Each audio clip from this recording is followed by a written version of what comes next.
Hello বন্ধুগণ, কেমন আছেন সবাই? আশা করি ভালো আছেন। আমিও ভালো আছি। নতুন একটা দিনে নতুন একটা ব্লগে সবাইকে স্বাগতম। আশা করি ব্লগটা ভালো লাগবে। ভালো লাগলে লাইক, কমেন্ট, শেয়ার দিয়ে আমার পাশে থাকবেন। আর যারা প্রতিদিন আমার ভিডিও দেখেন, ভিডিওতে লাইক করেন, কমেন্টস করেন, তাদেরকে অনেক অনেক ধন্যবাদ। এরকম মামা হলে কী আর লাগে।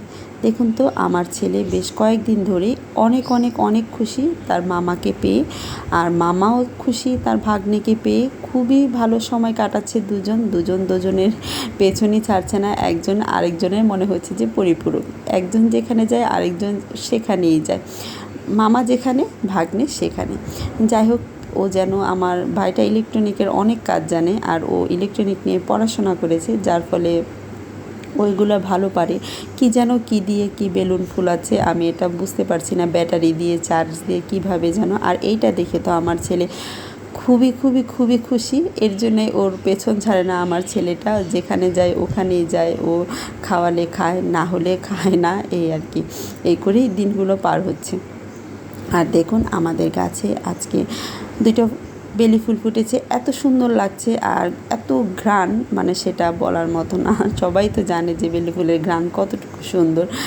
আর এই যে আজকে এই জবা ফুলটা প্রথম ফুটেছে, আর এত ভালো লাগছিল যে খুব ছোট একটা গাছে একটা লাল জবা ফুল ফুটেছে। সবুজ গাছে লাল জবা ফুল দেখতে কিন্তু খুব ভালো লাগছিল। তাই একটু ভিডিও করে নিলাম। আর এই ফুলগুলো আমি এখন পেরে নিব, কারণ আমি এখন পূজা দিব। আর ফুলগুলো সুন্দর দেখতে, আর এই গাছের প্রথম ফুল ফুটেছে, তাই ঠাকুরের কাছে না দিলে কি হয়, তার জন্য ফুলটা ছিঁড়ে এখন আমি পূজা দিয়ে দিব। আর এখন দেখুন গাছগুলো একদম শূন্য হয়ে গেছে। যাই হোক, পূজা টুজা সেরে টেরে, আর এদিকে মা রান্নাবাড়া করে নিল আজকে, কারণ আজকে আমার ভাই চলে যাবে।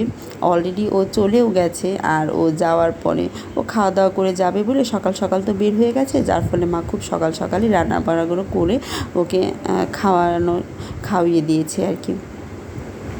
তারপরে আর কি, সাজনা দেখলে তো আমার লোভ একদমই সামলাতে পারি না। সকালের খাবার দাবার আমরা খেয়ে নিয়েছি, আর সাজনাও খেয়েছি, কিন্তু তারপরও ইচ্ছে করছে আর কয়েকটা সাজনা খেলে মনে হয় ভালো লাগতো। তাই একটা বাটির মধ্যে দেখুন অনেকগুলো সাজনা নিয়ে নিলাম। এখন এগুলোকে ভ্যানিশ করে দেব।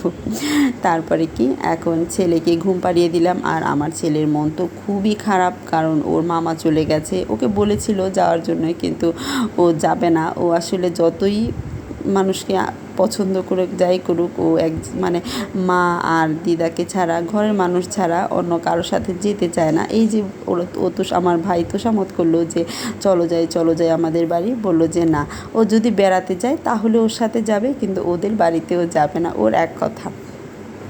আর ছেলের মন খুব খারাপ, তাই ওকে খাওয়ানো শেষ করে, দুপুরে খাওয়া দাওয়া শেষ করে ওকে দিলাম ঘুম পাড়িয়ে। আর ও যেহেতু এখন ঘুমিয়ে আছে, তাই ভাবলাম যে ঘরটা একদম ক্লিন করে পরিষ্কার করে নিই, কারণ ও জেগে থাকলে এগুলো ঝাড় দেওয়া একদমই সম্ভব না। তাই ভাবলাম যে ও যেহেতু ঘুমিয়ে আছে, তাই ঘরটা ঝাড় দিয়ে নিই। আমি এদিকে ঘর ঝাড় দিচ্ছি, মা ওইদিকে অন্যান্য কাজ করছে। দুজন মিলে তত তাড়াতাড়ি সম্ভব কাজগুলো শেষ করা যায় আর কি।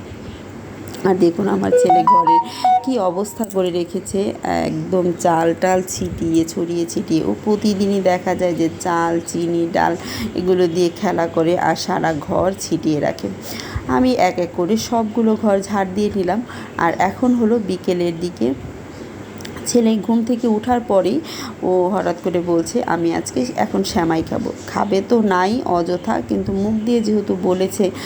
আমাদের ঘরে তো সেমাই ছিল না, তখন অপেক্ষা করছিলাম যে কখন দোকান খুলবে বিকেলে, তখন দোকান খুললে পরে একটু সেমাই এনে ওকে রান্না করব। এই যে সেমাই কিনে আনার পরে ও যতক্ষণ, মানে ঘুম থেকে ওঠার পরে তোকে দুধ খাওয়ানো হয়েছে, আর যতক্ষণ পর্যন্ত সেমাইটা মানে বানিয়ে না দেওয়া হচ্ছে, ততক্ষণ পর্যন্ত চিৎকার চেঁচামেচি করতেই আছে ও সেমাই খাবে। আমি বললাম যে এখন ভাত খাও, পরে তোমাকে সেমাই রান্না করে দিব, কিন্তু না, ও এখনই সেমাই খাবে। ও সেমাই ছাড়া কিছু বুঝবে না। তার জন্যে কী করার, খুব তো যত তাড়াতাড়ি পারা সম্ভব একটা সেমাই কিনে এনে এখানে সিম্পলভাবে, একদম সিম্পলভাবে সেমাইটা রান্না করা হচ্ছে। প্রথমে দুধ দিয়ে দিলাম, তারপরে সেমাইগুলো দিয়ে দিলাম। এখন পরিমাণ মতো চিনি দিয়ে দিচ্ছি, দিয়ে এখন এটাকে তাড়াতাড়ি সেদ্ধ করে ওকে দিয়ে দিব। আর এটার মধ্যে একটা এলাচিও দিয়ে দিয়েছি, দারচিনি দিয়ে দিয়েছি।